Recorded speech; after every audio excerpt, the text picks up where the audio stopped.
City हलचल के विशेष कार्यक्रम 2023 में देखते हैं खेलों की हलचल। खेलों की हलचल में वो खिलाड़ी जिन्होंने मेरठ के स्पोर्ट्स सिटी का नाम राष्ट्रीय और अंतर्राष्ट्रीय फलक पर रोशन किया है, वो अलग बात है तैयारी और ट्रेनिंग मेरठ से बाहर की थी।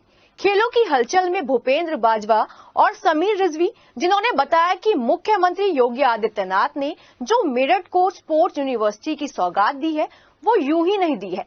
क्रिकेट में करोड़ों रुपए का कॉन्ट्रैक्ट समीर रिजवी के नाम का हुआ तो कुश्ती संघ की तदर्थ समिति की जिम्मेदारी भूपेंद्र बाजवा को मिली। वहीं मेरठ की बेटी पारुल चौधरी, अन्नू रानी और किरण बालिया ने सभी को चौंकाते हुए मेरठ का नाम रोशन किया। साल के जाते जाते तो पारुल चौधरी अर्जुन अवार्डी बन गई और महिला खिलाड़ियों के लिए सफलता की नई इबारत लिखी। पैरालंपिक्स खिलाड़ियों को लेकर अब तक सिर्फ हड़तालें होती थी, लेकिन केंद्रीय विद्यालय पंजाब लायंस के इंग्लिश टीचर सुमित ने स्वर्ण पदक जीतकर इतिहास रच दिया।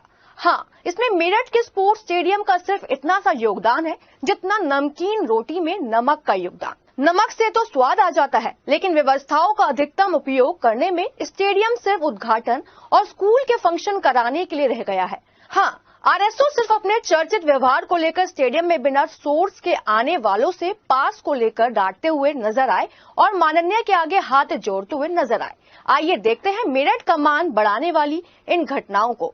एशियन गेम्स में मेरठ की बेटियों ने कमाल कर दिखाया था। पारुल चौधरी ने 5000 स्टीपल चेज में गोल्ड मेडल और 3000 स्टीपल चेज में सिल्वर मेडल जीतकर मेरठ का नाम रोशन कर दिया, जबकि भाला फेंक में अन्नू रानी ने भी स्वर्ण पदक जीतकर दिखा दिया कि मेरठ सबसे आगे है। लेकिन सिलसिला यही नहीं थमा। पहली बार एशियाई गेम्स में गोला फेंक में हिस्सा लेने वाली किरण बालियान ने ब्रोंज मेडल जीतकर बता दिया कि मेरठ की बेटियां किसी से भी कम नहीं है। पारुल चौधरी को उनकी परफॉर्मेंस के लिए अर्जुन अवार्ड से भी नवाजा गया। जैसे हम थोड़ा और मेहनत करते हैं तो मेडल आता है, फिर उसको जो हमारा मेडल आता है उसका भी हमारी गवर्नमेंट सरकार पैसा देती है। तो मतलब है ना, हो सकता है अगर लड़के में है ना मेहनत है, लगन है और डिसिप्लिन अच्छा है, जो हम भी सोचते हैं वो भी हो जाता है।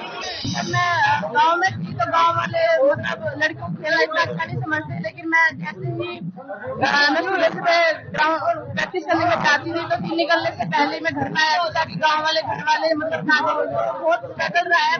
ये यकीन स्ट्रगल करके ही इंसान मजबूत बनता है। तो आज मैंने स्वर्ण पदक लिया है, मेरे देश को और आप सभी को समर्पित करता हूं। मैं वो ना एयरपोर्ट पे लेने आई थी, मैंने उनके गले में सबसे पहले मेडल पहनाया था।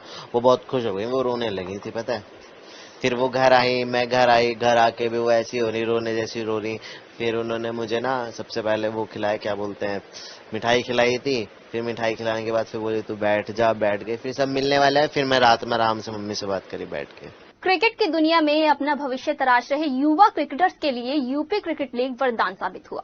कड़ी मेहनत के बावजूद टफ कंपटीशन होने की वजह से बड़ी संख्या में युवा क्रिकेटर्स बोर्ड ट्रॉफी और रणजी ट्रॉफी में अपनी जगह नहीं बना पाते थे, लेकिन यूपी पीसीएल से कई युवाओं को उड़ान मिली।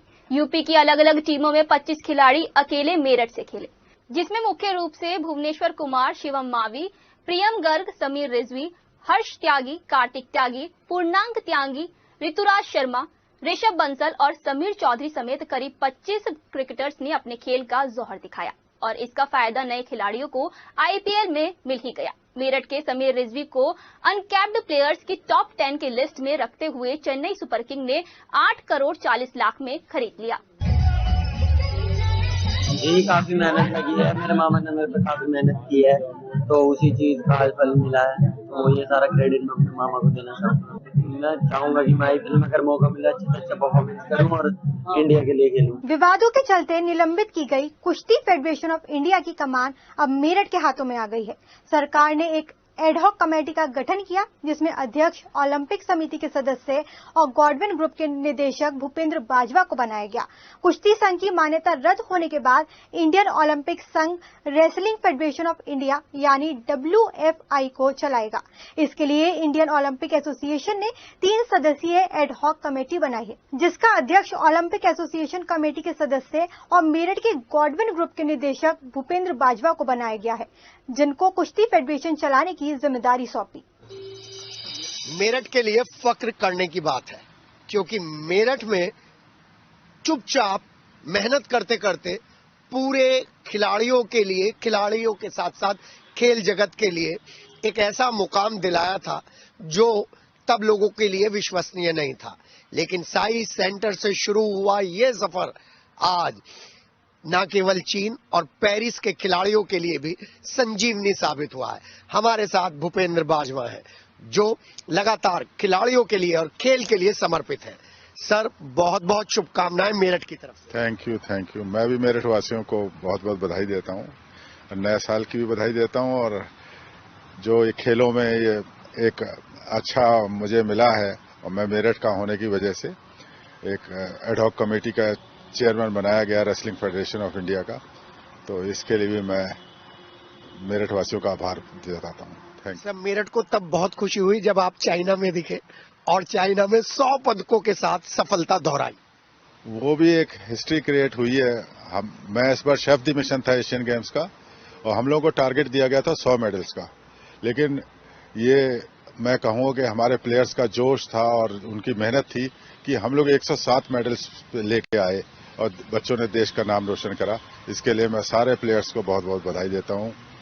Thank you. सर, वुशु और शूटिंग में जो मेहनत की थी वो रेसलिंग की रेस्पॉन्सिबिलिटी के रूप में आई है।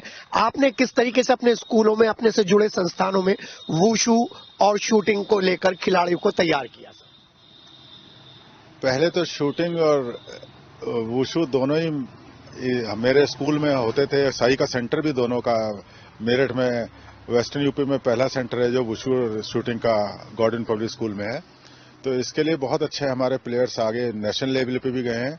अभी एशियन गेम्स में भी एक बच्चा मुझे मिला, वो वहां मेरठ का गॉडविन स्कूल का ही पढ़ा हुआ था, वो गोल्ड मेडल लेके आया है।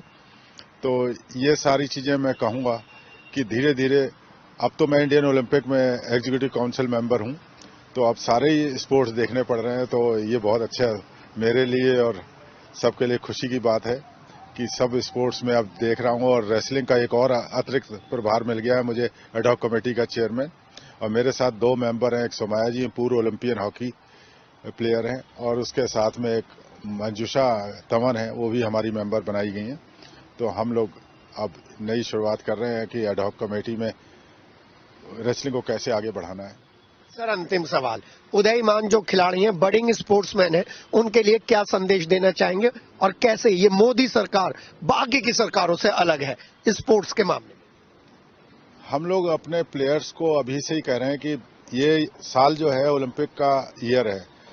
21 जुलाई से हमारे ओलंपिक स्टार्ट होने जा रहे हैं। तो हम लोगों ने अभी से अपने प्लेयर्स को ये कहा है कि आप लोग अपनी तैयारी शुरू कर दीजिए, सारी फैसिलिटी, सारा हेल्प हमारी तरफ से मिलेगी। और अभी हम लोग दोनों चैंपियनशिप काफी टाइम से रुकी हुई थी, सीनियर और जूनियर दोनों ही 3-4 दिन में डिक्लेयर कर देंगे। उसके बाद कैंप्स भी लगने हैं, फॉरेन एक्सपोजर के लिए भी टीम भेजेंगे। और एक बच्ची हमारी पहले ही ऑलरेडी एशियन गेम्स में पेरिस ओलंपिक के लिए क्वालिफाई कर चुकी है अंतिम, और अभी एशियन क्वालिफाइंग टूर्नामेंट है, उसके बाद वर्ल्ड क्वालिफाइंग टूर्नामेंट है, उसमें जो बच्चे क्वालिफाई करेंगे वो ओलंपिक पेरिस में जाएंगे। तो हमें उम्मीद है कि इस बार हमारे ज्यादा से ज्यादा प्लेयर्स क्वालिफाई कर लेंगे ओलंपिक के लिए, और हम लोग ज्यादा से ज्यादा मेडल्स अपने देश के लिए हमारे बच्चे लेके आएंगे। Thank you. Sir, Modi ji का कैसा करिश्मा रहता है आप इन खिलाड़ियों की हौसला अफजाई के लिए? वो हमेशा जाने से पहले भी, हमारे माननीय प्रधानमंत्री जी जाने से भी पहले और आने से पहले भी प्लेयर से मिलते हैं, उनका हौसला अफजाई करते हैं, तो उससे बच्चों को और बूस्ट मिलता है। और यही मेरी शुभकामनाएं, इसी तरह से होता रहे, हमारे बच्चे अच्छा करते रहें। जी हाँ, एक विद्यालय से शुरुआत की थी शूटिंग की नर्सरी की और वुशु की नर्सरी की, और उसके बाद इतिहास आपके सामने है। सफलता चुपचाप चलती है, लेकिन हार्ड वर्क उस सफलता को उस मुकाम तक पहुंचाता है जिससे न केवल शहर का नाम बल्कि देश का नाम रोशन होता है। नए साल पर भूपेंद्र बाजवा, जो सिर्फ अब तक गॉडविन ग्रुप के निदेशक के तौर पर मेरठ में जाने जाते थे, अब पूरे देश में उस संस्था के हेड बन गए हैं जिस संस्था को लेकर अलग अलग तरीके की चर्चा है।